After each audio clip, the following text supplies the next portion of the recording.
The man adopted 6 unwanted black girls. But when they grew up, James O'Connor stood in the doorway of his modest suburban home, watching the setting sun paint the sky in hues of orange and pink. At 65, his once jet-black hair had faded to a distinguished salt and pepper, and laugh lines crinkled the corners of his kind blue eyes. As a cool breeze rustled the leaves of the old oak tree in the front yard, James couldn't help but marvel at the journey that had brought him to this moment. 20 years ago, James had been a different man. A successful corporate lawyer in his mid-40s, he had it all. A thriving career, a beautiful home, and more money than he knew what to do with. But despite his material success, James felt a gnawing emptiness in his life. It was during a pro bono case involving a struggling orphanage, James's life took an unexpected turn. The St. Mary's Home for Children was on the verge of closing due to lack of funds, and James had been brought in to help with the legal aspects of the closure. What he saw there changed him forever. Among the children facing an uncertain future were 6 sisters: Tamika, Shanice, Kira, Aaliyah, Zuri, and little Amani, ranging in age from 2 to 12. Their story broke James's heart. Abandoned by their drug-addicted mother and with no other family to take them in, the girls faced the very real possibility of being separated and lost in the foster care system. What will happen to them? James had asked Sister Margaret, the nun who ran the orphanage. Sister Margaret's eyes had filled with tears. "We've tried everything to keep them together, but it's nearly impossible to find a home for 6 children, especially." She trailed off. James understood the unspoken words. The challenges of finding adoptive parents for black children, let alone a group of 6 sisters, were daunting. In that moment, looking into the hopeful eyes of those 6 girls, James made a decision that would change all their lives forever. Without fully understanding the magnitude of what he was undertaking, he heard himself say, "I'll take them. All of them." The process that followed was a whirlwind of paperwork, home studies, and crash courses in parenting. James's friends and colleagues thought he had lost his mind. A single, white man in his 40s adopting 6 black girls was unheard of. But James was determined. He sold his penthouse apartment and bought a spacious house in the suburbs, took a leave of absence from his job to focus on his new family. And on a bright spring morning, James O'Connor became the proud father of Tamika, Shanice, Kira, Aaliyah, Zuri, and Imani. The early days were a chaotic blur of laughter, tears, and countless challenges.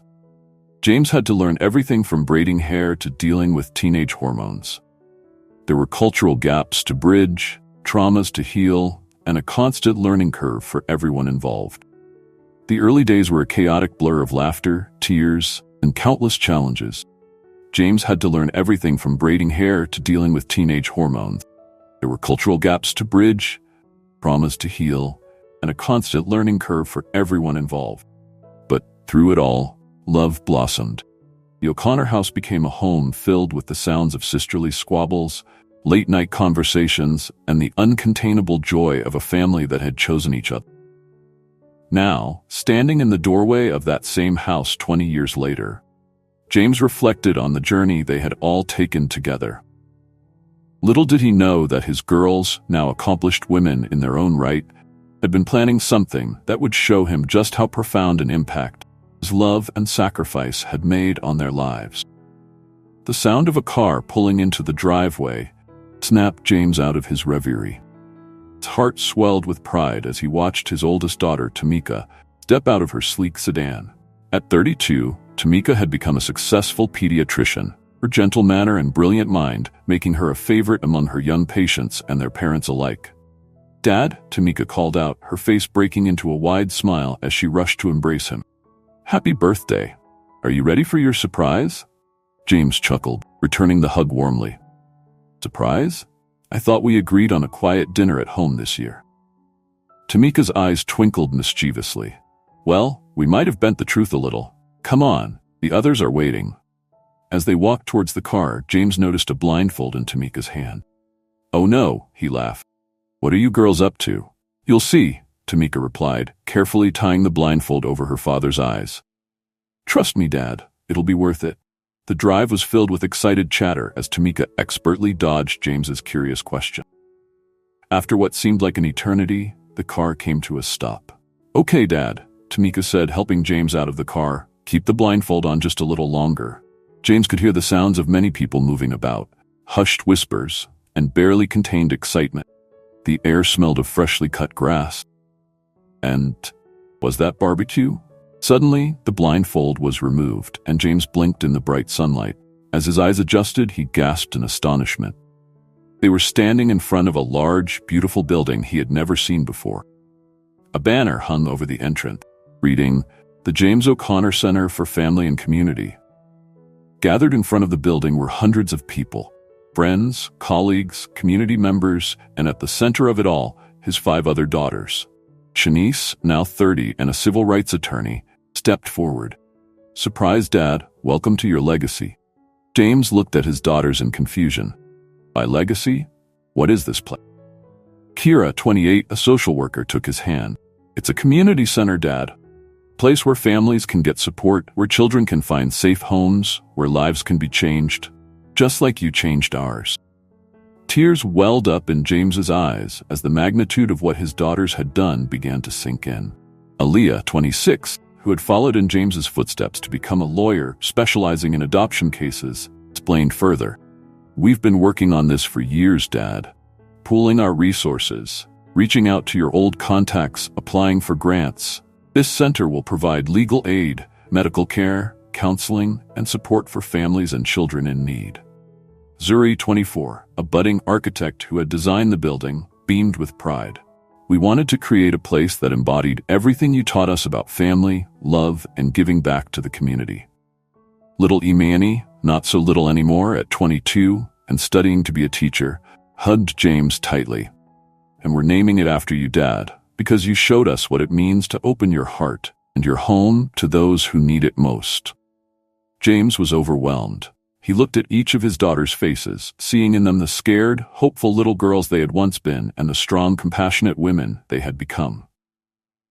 "I don't know what to say," he managed, voice choked with emotion. Tamika squeezed his hand. "You don't have to say anything, Dad. Just know that this is our way of thanking you for everything you've done for us. And it's our way of making sure that your spirit of love and generosity lives on." As James walked through the center, he was astounded by the thought and care that had gone into every detail. There was a medical clinic where Tamika would volunteer her services, a legal aid office where Shanice and Aaliyah would offer their expertise, counseling rooms where Kira would work with families in crisis, classrooms where Imani would teach, and every architectural element bore Zuri's talented touch. But it wasn't just his daughters who had contributed. As James moved through the crowd, he was greeted by faces from every chapter of his life. Colleagues from his law firm who had provided pro bono services to get the center up and running, friends who had donated time and money to support the cause. Even Sister Margaret, now elderly but still spirited, had come to see the fruits of the seeds planted 2 decades ago. "James," Sister Margaret said, her eyes shining, "do you remember what you said to me the day you decided to adopt the girls? You said, 'I'm not sure I can be what they need, but I'm going to try my best.' My dear, look around you. You've been more than they needed. You've been the catalyst for something beautiful and life-changing." As the day wore on and James listened to stories of how the center would help families in need, provide a safe haven for children, and strengthen the community, he felt a sense of awe. The scared, uncertain man who had impulsively adopted 6 little girls had never imagined that his act of love would ripple out to touch so many lives. His daughters gathered around him, their faces glowing with love and pride. In that moment, James realized that the repayment mentioned in the title of their story wasn't just this incredible center. It was the love, the strength, and the spirit of generosity that his daughters carried within them. A legacy more precious than any material gift. As the sun began to set on this extraordinary day, James O'Connor stood surrounded by his family, not just his daughters, but the entire community they had built together. He realized that by opening his heart and his home 20 years ago, he had set in motion a chain of events that would continue to change lives for generations to come. As James explored the community center with his daughters, each room revealed new surprises and touched his heart in different ways. In the medical clinic, Tamika showed him state-of-the-art equipment donated by her hospital. "Dad, remember how scared I was of doctors when you first adopted me?" she said, her eyes misty. "Now I'll be able to help kids who are just as frightened and alone as I was." In the legal aid office, Shanice and Aaliyah proudly displayed a wall of success stories. Families reunited, adoptions finalized, rights protected. "We learned from the best, Dad," Aaliyah said, squeezing James's hand. "You taught us that the law can be a powerful tool for good." Kira led him through the counseling rooms, each designed to be a safe, comforting space for families in crisis. "Your patience in dealing with our traumas inspired me to become a social worker," she explained. "Now I can pass that healing on to others." Zuri's architectural touches were evident throughout the building, from the bright open spaces to the kid-friendly furniture. "I wanted to create a place that felt like home," she said softly, "because that's what you gave us, a real home." In the classrooms, Amani had set up learning centers focused on diversity and inclusion. "You taught us to be proud of our heritage," she told James. "I want every child who comes through here to feel that same pride." But the most emotional moment came when they reached a room James hadn't expected. A small museum dedicated to their family's story. Photos lined the walls, showing James and the girls over the years. Day of the adoption, first days of school, graduations, and countless moments of everyday joy. "And guys," James breathed, overwhelmed by the memories. I never imagined." Tamika put her arm around him. "Dad, we wanted everyone to see where this all started, with one man who chose love over convention, who saw 6 little girls not as a burden, but as a blessing." As they stood there, surrounded by the visual history of their family, James made a revelation that shook him to his core. "You know," he said slowly, "for years, I thought I was the one who saved you girls. The truth is, you saved me. You gave my life purpose, joy, and more love than I ever thought possible." The girls gathered around him in a group hug, tears flowing freely. "That's what family does, Dad," Shanice said. "We save each other, every day."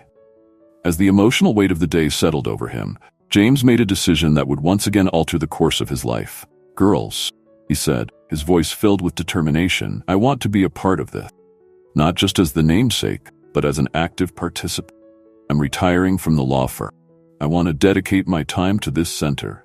Families and children we can help." The consequences of this decision were far-reaching. James threw himself into the work of the center with the same passion he had once reserved for high-stakes legal battles. He became a mentor to young fathers, sharing the lessons he'd learned in raising 6 strong, independent women. His legal expertise proved invaluable in navigating the complex waters of family law, adoption processes, and child welfare systems. James worked tirelessly to streamline procedures, making it easier for loving families to form and for children to find stable homes. The center quickly became a beacon of hope in the community. Families who had once been torn apart by circumstances beyond their control found support, resources, and a path to reunification. Children who had bounced from foster home to foster home discovered the joy of permanent, loving families. James's daughters, inspired by their father's renewed sense of purpose, redoubled their own efforts. Tamika established a program to provide free medical care to underprivileged children. Shanice took on high-profile cases, fighting for the rights of marginalized communities. Aaliyah developed a legal clinic to help families navigate the complexities of the adoption system. Kira expanded the center's counseling services, focusing on trauma-informed care for children who had experienced abuse or neglect. Zuri's designs for safe, nurturing spaces were so successful that other community centers began seeking her expertise. Amani's educational programs flourished, helping children embrace their diverse backgrounds and build self-esteem. The O'Connor family's work began to attract national attention. News outlets picked up their story, marveling at how one man's decision to adopt 6 unwanted girls had blossomed into a movement that was changing thousands of lives. With this attention came new challenges. Conservative pundits criticized the center's open approach to family structures, arguing that it undermined traditional values. James and his daughters found themselves thrust into the spotlight, defending their vision of family as something defined by love and commitment rather than biology or convention. But for every critic, there were dozens of supporters. Donations poured in, allowing the center to expand its services. Other communities reached out, seeking to replicate the O'Connor model in their own cities. Through it all, James marveled at the strength and resilience of his daughters. They faced every challenge head-on, their bond as sisters and their commitment to their cause unshakable. He watched with pride as they became leaders in their fields, sought-after speakers and role models for a new generation of young people. As the years passed, the center's impact continued to grow. Families that had been helped returned to volunteer, creating a cycle of support and community engagement. The O'Connor sisters established scholarship funds, helping other adopted children pursue their dreams of higher education. On the 10th anniversary of the center's opening, James stood before a crowd of thousands, families who had been helped, volunteers, supporters, and community leaders. Looking out at the sea of faces, each representing a life touched by the work they had done, James felt a sense of awe. 20 years ago, he began, his voice strong despite his advancing years. I made a decision that many thought was crazy. I adopted 6 beautiful girls who had been labeled as unwanted. Today, I stand before you, not as a savior, but as a man who was saved by the love of his daughters. They took the love I gave them and multiplied it 1,000-fold, touching lives in ways I never could have imagined. As he spoke, James saw his daughters in the front row, their eyes shining with tears and pride. He saw the families they had helped, the children who had found homes, the communities that had been strengthened, and he knew with unshakable certainty that the decision he had made all those years ago had been the best one of his life. While the main story focused on James and his daughters, several secondary plots developed over the years, adding depth and complexity to their family's legacy. Sister Margaret, inspired by the O'Connor family's success, launched a campaign to reform the foster care system. She worked closely with Shanice and Aaliyah, using their legal expertise to push for policies that prioritized keeping siblings together and providing better support for foster families. The oldest of the O'Connor sisters, Tamika, faced her own challenges as she balanced her work at the center with her medical career. Her experience as a transracial adoptee gave her unique insight into the health disparities faced by children of color in the medical system. She began conducting research and publishing papers that would eventually lead to changes in pediatric care protocols across the country. Kira's work in trauma counseling led her to specialize in helping adult adoptees reconnect with their birth family. This deeply personal work sometimes stirred up complex emotions within the O'Connor family, as the girls grappled with questions of identity and biological heritage. James supported them unwaveringly through this journey, reminding them that love, not blood, was what made them a family. Zuri's architectural firm took on the challenge of redesigning outdated orphanages, transforming them into warm, nurturing spaces. Her work caught the attention of international aid organizations, and soon she was traveling the world, applying her talents to improve living conditions for children in developing countries. Imani, the youngest, discovered a passion for documentary filmmaking. She began recording the stories of families helped by the center, creating powerful narratives that helped raise awareness and funds for their cause. Her films won several awards and were screened at major film festivals, bringing even more attention to the issues of adoption and family support. As the O'Connor sisters' influence grew, they faced backlash from unexpected quarters. Some within the African American community accused them of abandoning their roots, arguing that their success story glossed over the systemic issues that led to so many Black children needing adoption in the first place.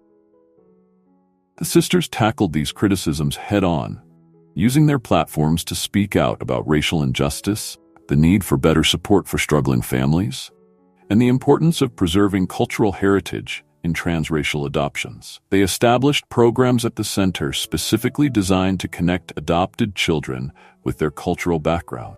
James, watching his daughters navigate these complex issues with grace and wisdom, felt a renewed sense of awe at the women they had become. They had taken the love he had given them and transformed it into a force for change that went far beyond anything he could have imagined. As the years passed, the O'Connor family expanded. The girls began to have children of their own, and James found himself surrounded by a bustling brood of grandchildren. Family gatherings grew larger and louder, filled with a joyous mix of cultures, traditions, and love. These secondary plots served to reinforce the central themes of the story: power of love to transform lives, the strength found in diversity, and the ripple effect that one act of kindness can have across generations.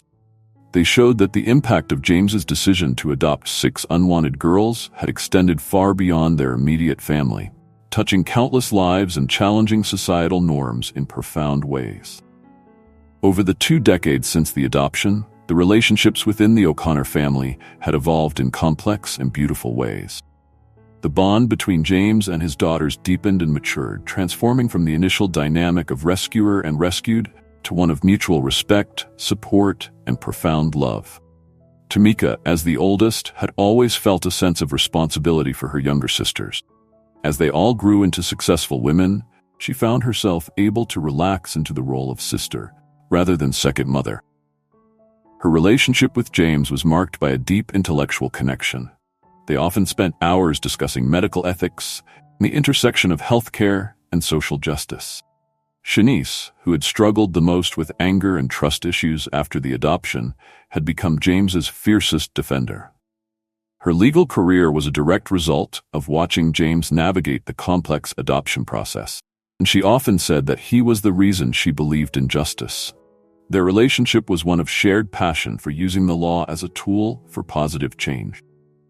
Kira, sensitive and empathetic from a young age, had always been James's emotional confidant. As she developed her career in social work, their bond deepened through a shared understanding of the complexities of human nature. James often joked that Kira could read his mind, knowing what he needed before he did. Aaliyah, who had followed most closely in James's professional footsteps, had a relationship with him that blended mentorship and partnership. They often collaborated on cases, with Aaliyah's fresh perspective complementing James's years of experience. Their legal discussions over the dinner table became legendary family events. Zuri, the artistic soul of the family, had a unique bond with James. He had been the first to recognize and encourage her talent, buying her first set of professional drafting tools. Their relationship was characterized by a shared appreciation for beauty and creativity, with James often accompanying Zuri on trips to art museums and architectural landmarks. Imani, the baby of the family, had always held a special place in James's heart. As she grew into a talented filmmaker, their relationship evolved into one of mutual inspiration. James was often the first viewer of Imani's documentaries, offering insights that helped shape her storytelling. The relationships between the sisters themselves had also grown and changed over the years. Childhood squabbles had given way to a fierce loyalty and support system. They were each other's biggest cheerleaders, confidants, and sources of strength. Tamika and Shanice, closest in age, had developed a particularly strong bond. Their shared experience of remembering life before the adoption created a unique connection. They often teamed up on projects, combining Tamika's medical knowledge with Shanice's legal expertise to advocate for comprehensive family health policies. Kira and Aaliyah, despite their different career paths, found common ground in their desire to help families in crisis. They frequently collaborated, with Kira providing counseling to families. Aaliyah was helping through the legal system. Their ability to offer comprehensive support became a hallmark of the center's approach. Zuri and Imani, the 2 youngest, had always been close, but their artistic pursuits brought them even closer as adults. Zuri's designs often featured in Imani's films, and Imani's storytelling influenced Zuri's architectural concept. They traveled together frequently, drawing inspiration from different cultures and environments. As the family expanded to include partners and children, these relationships grew even richer. James embraced his role as grandfather with the same love and dedication he had shown as a father. The O'Connor family gatherings became joyous, multi-generational affairs, filled with laughter, love, and a celebration of their diverse heritage. The daughters' partners were welcomed warmly into the family, each bringing new perspectives and tradition. James took particular joy in sharing the story of how their family came to be, passing on the legacy of love and acceptance to the next generation. One particularly poignant moment came at a family reunion, 25 years after the adoption. As they all sat around a bonfire, sharing stories and memories, Tamika raised her glass in a toast. "To Dad," she said, her voice filled with emotion, "who taught us that family is not about blood, but about love. Who showed us that one person can change the world, simply by opening their heart. Who gave us not just a home, but a legacy of compassion and service." As the others joined in the toast, James looked around at the family he had built. Beautiful, accomplished daughters, partners, his grandchildren. He saw in each face the reflection of the love he had given, multiplied and passed on. In that moment, James understood that the greatest gift he had given his daughters was not the material security or opportunities his adoption had provided. It was the unwavering love and acceptance that had allowed them to become their true selves, and the example of courage and compassion that had inspired them changed the world. The relationships within the O'Connor family stood as a testament to the power of love to transcend boundaries of race, biology, and societal expectations. They had become not just a family, but a living example of what was possible when people opened their hearts and homes to those in need. The climactic event of the O'Connor family's journey came on the 25th anniversary, James's decision to adopt the girls. The James O'Connor Center for Family and Community had grown beyond anyone's wildest dreams, with branches in cities across the country and a reputation as a leader in family support and child welfare reform. To mark this milestone, the family decided to host a national conference on adoption, foster care, and family preservation. Experts, policymakers, and families from around the world gathered to share knowledge, experiences, and hope. The conference was to culminate in a gala dinner, where James and his daughters would deliver a keynote address. As the family prepared backstage, there was a palpable sense of excitement and nervousness. James, now in his 70s but still sharp and passionate, looked at his daughters with pride. "Are we ready for this?" he asked, a twinkle in his eye. Tamika, ever the organizer, did a final check. Speeches prepared, audiovisual queued up, surprise arranged, she confirmed with a grin. As they took the stage to thunderous applause, James felt a wave of emotion wash over him. The ballroom was filled with faces representing the thousands of lives they had touched over the years. Adopted children now grown, families reunited, communities strengthened. Each of the sisters spoke, sharing their personal journeys and the lessons they had learned. Tamika spoke about health equity in adoption and foster care. Shanice addressed legal reforms to support families. Kira discussed the importance of mental health support for adopted children. Aaliyah shared stories of families she had helped unite.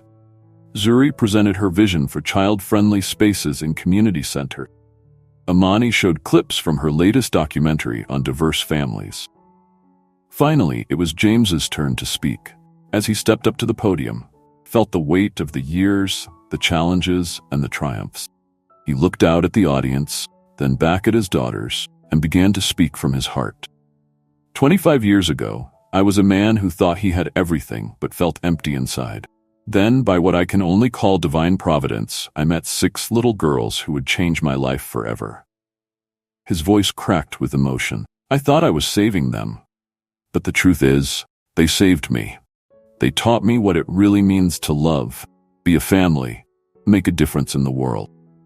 As James spoke, sharing anecdotes from their journey together, a screen behind him displayed a montage of family photos, from the early days of bedtime stories and homework struggles to graduations, weddings, and the opening of the center.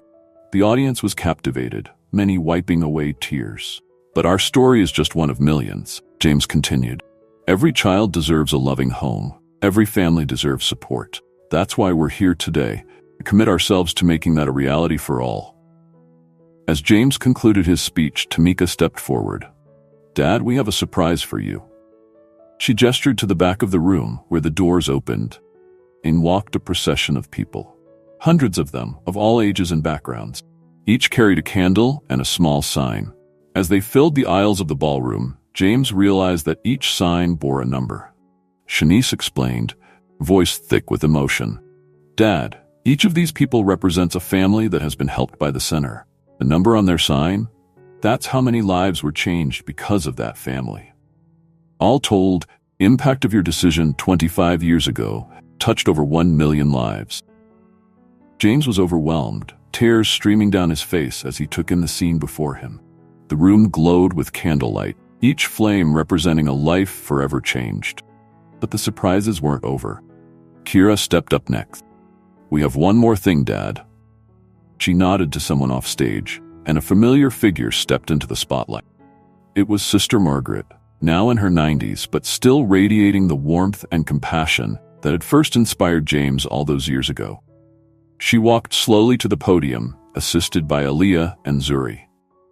James O'Connor, Sister Margaret said, her voice frail but filled with joy. When you came to me 25 years ago, saying you wanted to adopt 6 girls, I thought you were crazy.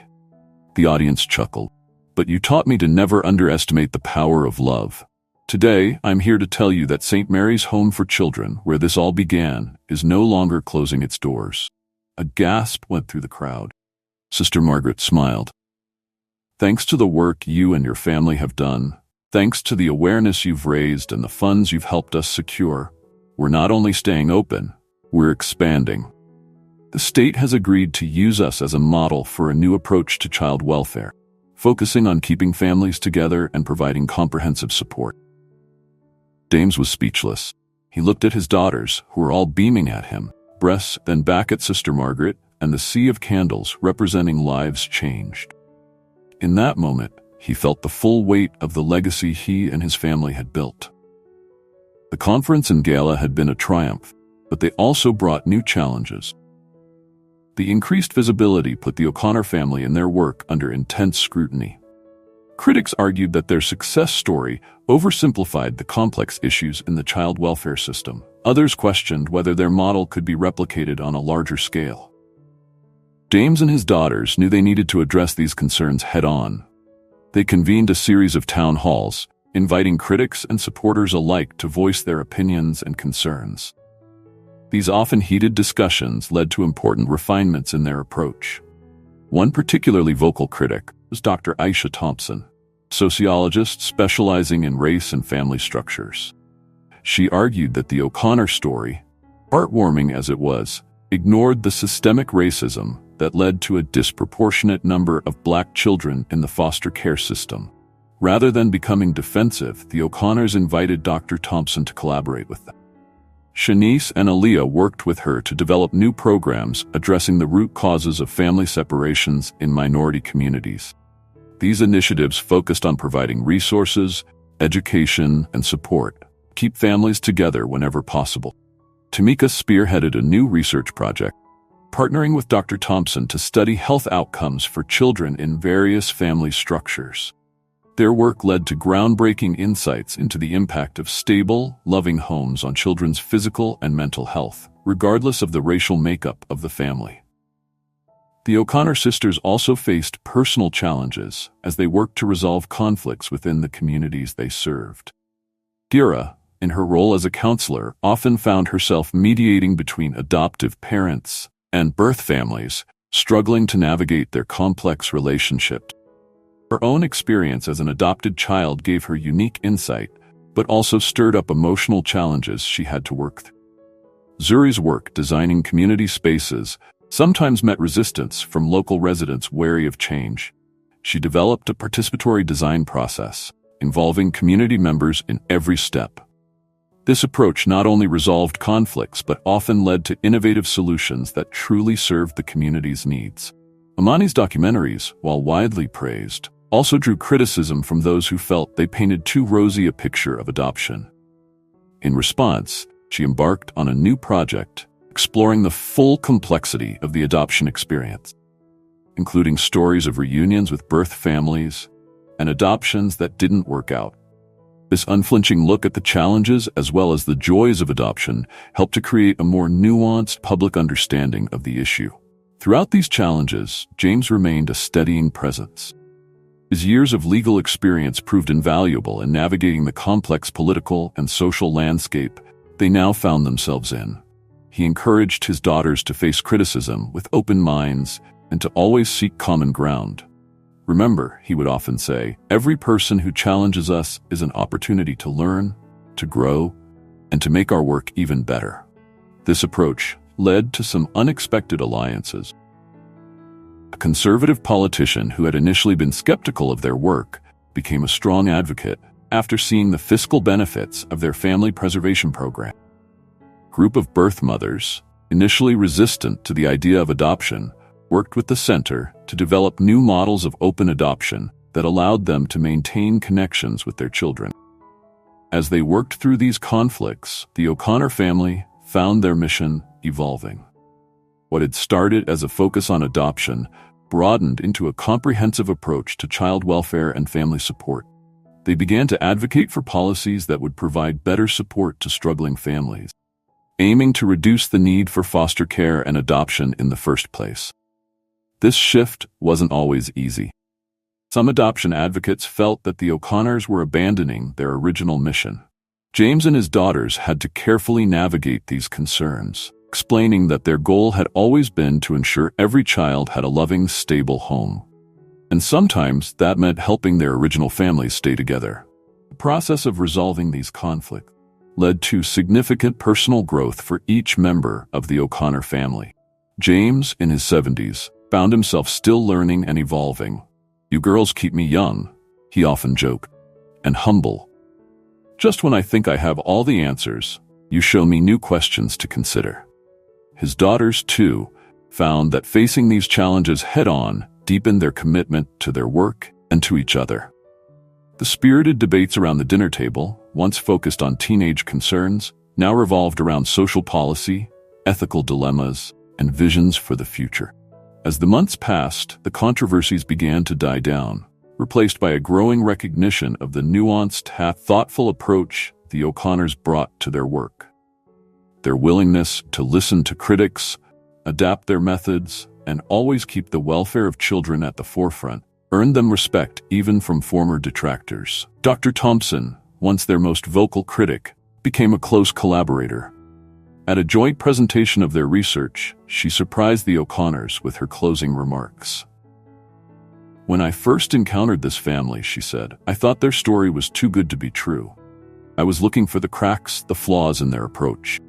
What I found instead was a depth of commitment, a willingness to grapple with complex issues, and a genuine desire to learn and improve. They've not only listened to criticisms, they've actively sought out different perspectives to make their work stronger." He turned to James and his daughters, seated in the front row. "The O'Connors have taught me that love, true love, isn't blind, sees clearly, and it has the courage to face difficult truths. Their work honors the complexity of family in all its forms, and our communities are better for it."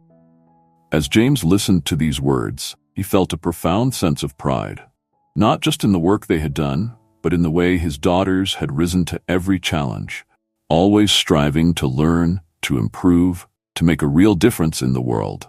The conflicts they had faced and the resolutions they had fought for had only strengthened their determination to continue their work. Each challenge had been an opportunity for growth, each criticism, chance to refine their approach. Together, they had built something far more powerful than one man's decision to adopt 6 girls.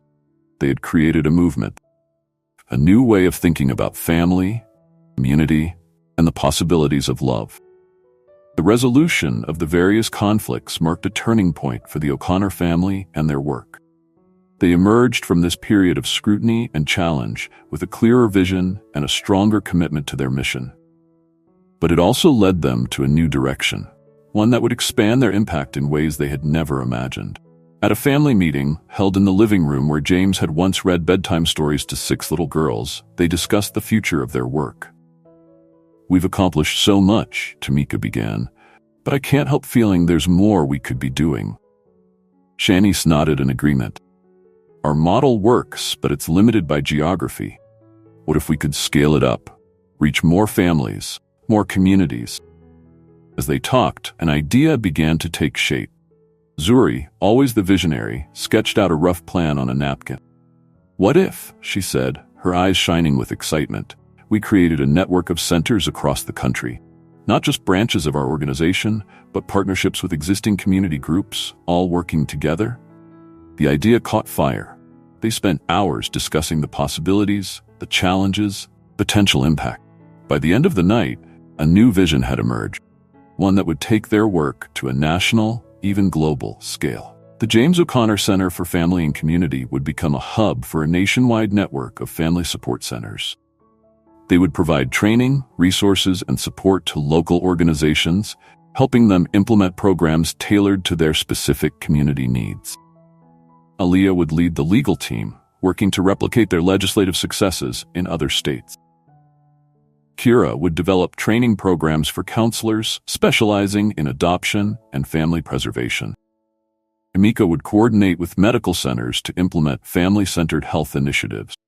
Zuri would consult on the design of new centers, ensuring they were welcoming, efficient spaces. Amani would create media campaigns to raise awareness and promote community engagement. James, watching his daughters plan with the same enthusiasm they had once brought to their childhood games, felt a renewed sense of purpose. "I'll focus on mentorship," he said, "working with other older adults who want to make a difference, sharing what I've learned about parenting, about creating family across boundaries." This new direction energized the entire family. It was more than just an expansion of their work. It was a way to multiply the love and support they had shared, to create a ripple effect of positive change across the nation. As they began to implement their plan, they faced new challenges and opportunities. Building partnerships, navigating different local contexts, and maintaining the integrity of their vision across a wide network, all presented unique hurdles. But the O'Connors were no strangers to overcoming obstacles. James, looking at the determined faces of his daughters, felt a swell of emotion. Scared, uncertain man who had impulsively adopted 6 little girls had never imagined that his act of love would grow into something of this magnitude. Yet here they were, poised to transform countless lives, to redefine the very meaning of family and community on a national scale. As they moved forward into this new chapter, the O'Connor family carried with them the lessons of the past 25 years. Power of love to transcend boundaries, strength found in diversity, and the profound impact that one act of opening one's heart can have on the world. As the O'Connor family embarked on their new national initiative, each member found themselves reflecting on their personal journeys and the profound ways in which they had grown and changed over the past 25 years. James, now in his mid-70s, marveled at the transformation in his own life. The driven, somewhat lonely corporate lawyer had become a man surrounded by love, purpose, and an ever-expanding family. His decision to adopt 6 girls had not only changed their lives, but had fundamentally altered his understanding of what it meant to be a parent, a man, and a member of a community. "You know," he said to his daughters during a quiet moment, "I used to think success was about winning cases and making money. Now I know it's about the lives we touch, the love we share. You girls taught me that." Tamika, the eldest, had grown from a cautious, reserved child into a confident leader in her field. Her work in pediatric medicine, informed by her own experiences as an adopted child, had revolutionized approaches to healthcare for foster and adopted children. She reflected on how her fear of doctors as a child had transformed into a passion for healing and advocating for vulnerable young patients. Shanice, once angry and distrustful, had channeled her fierce protective instincts into a brilliant legal career. Her work in family law and social justice had helped shape policies that supported families and protected children's rights. She often thought about how the security and love she found in the O'Connor family had given her the strength to fight for others. Kira, always empathetic, had developed her natural compassion into a powerful force for healing. Her innovative approaches to counseling adopted children and their families drew from her own journey, coming to terms with her past and embracing her identity as an O'Connor. She marveled at how the pain of her early years had become a wellspring of understanding and support for others. Aaliyah, who had once been so quiet and withdrawn, found her voice as an advocate for children in the legal system. Her partnership with James in the early years of her career had blossomed into a powerful legal mind in her own right. She often reflected on how her father's patience and encouragement had helped her discover her own strength. Zuri's artistic soul, nurtured by James's unwavering support, had flourished into a career that blended creativity with social impact. Her designs for community spaces and family centers were renowned for their ability to foster connection and healing. She thought often of the first set of drafting tools James had given her, and how that simple act of belief set her on her life's path. Imani, the baby of the family, had grown from a curious child into a passionate storyteller. Her documentaries, celebrating diverse families and challenging societal norms, had their roots in the bedtime stories James used to tell.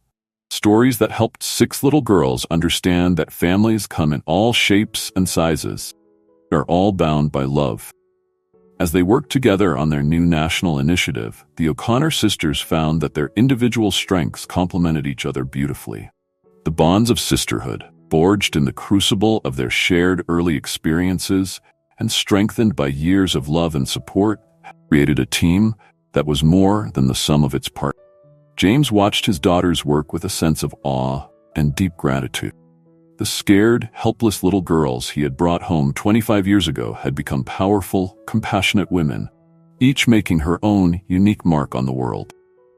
During a family dinner, as laughter and conversation flowed around the table, James raised his glass in a toast. "To my girls," said, his voice thick with emotion, "you came into my life as 6 little strangers, and you've become the greatest gift I could have ever imagined. I am so proud of the women you've become, the work you're doing, the love you share with the world." The sisters, their own eyes glistening with tears, raised their glasses in return. "To Dad," Amika said, speaking for all of them, "who taught us that love knows no boundaries, that family is what you make it, and that one person's decision to open their heart can change the world." As they clinked glasses, each member of the O'Connor family felt the weight of their journey, challenges they had overcome, the love they had shared, lives they had touched. They had grown from a makeshift family bound by circumstance into a powerful force for change, their individual stories weaving together into a tapestry of love, resilience, and hope. The growth they had experienced, both individually and as a family, stood as a testament to the transformative power of love and the endless potential of the human spirit to overcome, flourish, and to make a difference in the world. As the sun set on another day of hard work and heartfelt commitment, the O'Connor family gathered on the porch of their home, same home where James had first brought 6 scared little girls 25 years ago. The scene was different now. Children and grandchildren played in the yard, colleagues and friends chatted amicably, and the air was filled with the warmth of love and belonging. James, his hair now snow-white, but his eyes still twinkling with the same love and mischief, looked out at the family he had built. He marveled at how one decision, made in a moment of compassion and courage, had rippled out to touch so many lives. The themes that had defined their journey resonated in every laugh, every hug, every moment of connection. The power of love to transcend boundaries of race, biology, and societal expectations. The strength found in embracing diversity and celebrating differences. Profound impact that one act of opening one's heart can have on the world. The importance of family, not just as a unit of blood relations, but as a chosen community of love and support. Endless potential for growth, change, and redemption that exists within every person. As the evening wore on, James found himself surrounded by his daughters, each successful and fulfilled in her own unique way.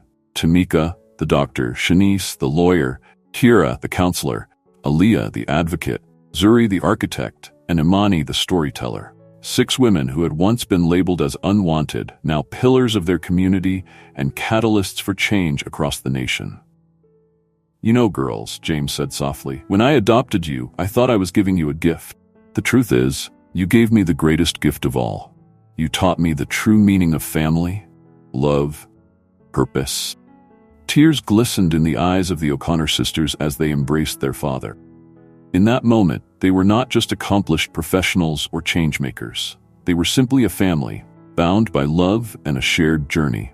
As night fell and stars began to twinkle overhead, the O'Connor family stood together, a living testament to the transformative power of love and the beautiful potential that lies within every child, every family, every act of compassion.